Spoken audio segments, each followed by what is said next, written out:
Thunder Bay's top police officers are expressing frustration with violent crime in the city. 2022 saw a record 15 homicides, which will likely make Thunder Bay the murder capital of Canada once again.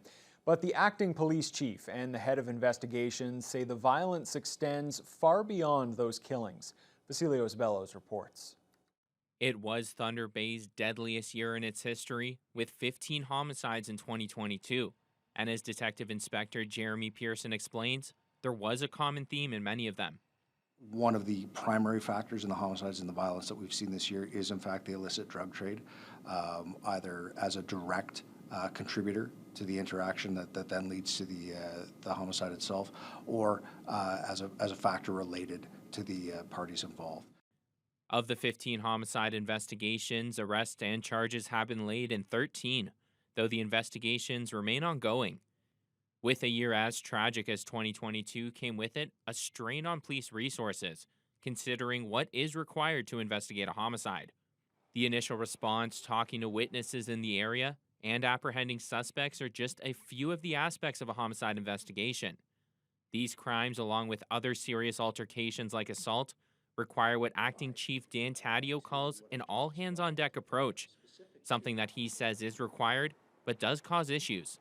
Officers that we do use to support the investigation who normally wouldn't be involved, now they're not performing their primary functions. And we still have our other, what I'll refer to as daily police activities to tend to, whether it's traffic enforcement, neighbor disputes, or just general police assistance calls.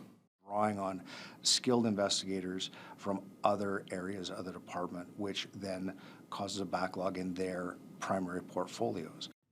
Taddeo stresses that the issue of serious crime in the city goes far beyond homicides. When comparing to other similar municipalities, Thunder Bay has considerably more cases of assault and robbery, which is often tied to the drug trade. As for the crime severity index, Thunder Bay is well above both the provincial and national averages. Taddeo believes much of the problem comes from how offenders are dealt with by the courts, believing the justice system needs to be reanalyzed. It's my opinion that the broad brush approach of the judicial system, specifically bail, needs to be reexamined. The justice system needs to look at the issues affecting individual or specific communities like Thunder Bay. And I think the justice system needs to react to that and perhaps keep people incarcerated if they continue to sell drugs. Assuming Thunder Bay has the most homicides per capita for 2022, that would make our city the murder capital of Canada 9 times in the past 13 years. Vasilios Bellos, TBT News.